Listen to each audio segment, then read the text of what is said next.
నాట్లు వేసుకున్న 15-20 రోజుల్లోపు అధిక పిలకల కోసం రెండో దఫా ఎరువులు వేస్తుంటాము. ఇలా ఎరువులు అందించిన కొద్ది రోజులకే పిలకలు బాగానే వస్తాయి, కానీ అట్నుంచి మనకి కలుపు కూడా బాగా పుడుతుంది. ఇంకా ఇలా పుట్టిన కలుపుని వెంటనే నివారించకపోతే పిలకలు బాగా తగ్గిపోతాయి. అదేవిధంగా దిగుబడులు కూడా బాగా నష్టపోయే అవకాశం ఉంటుంది. కనుక వెంటనే ఈ యొక్క కలుపు నివారణ చర్యలు చేపట్టాలి. ప్రస్తుత యాసంగి సీజన్లో మనకి వెడల్పాకు, అదేవిధంగా గడ్డి జాతి, మరోపక్క తుంగ జాతి కూడా సమస్యగా ఉంది. ఇలా ఈ 3 రకాల కలుపులను నివారించడానికి మనకి అందుబాటులో ఉన్న మంచి మందులు ఏమున్నాయో తెలుసుకుందాం.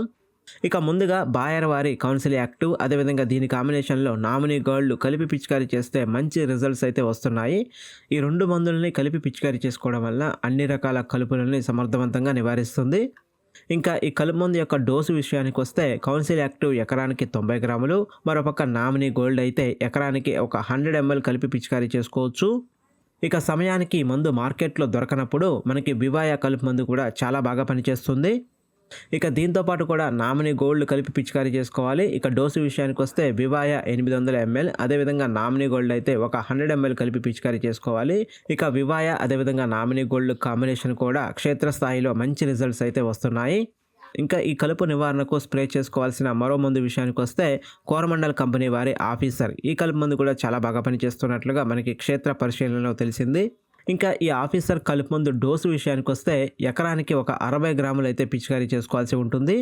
ఇంకా ఇవే కాకుండా మనకి అసర్టు, అదేవిధంగా బాసాగ్రాన్ ఈ మందులు కూడా కలుపుని బాగా నివారిస్తున్నట్లుగా క్షేత్రస్థాయి పరిశీలనలో మనకైతే రిపోర్ట్ అయితే అందింది. సో ఫైనల్గా ఇప్పుడు చెప్పిన మందుల్లో ఏదో ఒకటి పిచికారీ చేసుకున్న అన్ని రకాల కలుపుల నుంచి అయితే మనం బయటపడవచ్చు. ఫ్రెండ్స్, కలుపు మందులు పిచికారీ చేసేటప్పుడు కొన్ని జాగ్రత్తలు అయితే తీసుకోవాలి.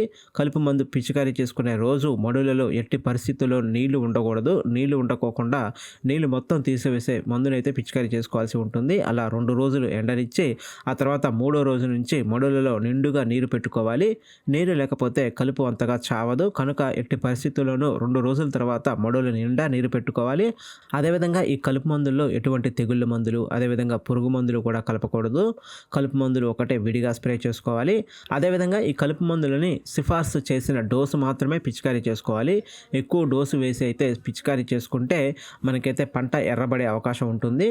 కనుక ఈ విషయాలన్నీ దృష్టిలో పెట్టుకొని కలుపు మందులు పిచికారీ చేసుకొని కలుపులు నివారిస్తారని ఆశిస్తూ, ఇక మరింత వ్యవసాయ సమాచారం కోసం మన ఛానల్ అయితే సబ్స్క్రైబ్ చేసుకోండి. ఈ వీడియో నచ్చితే ఈ వీడియోని లైక్ చేయండి.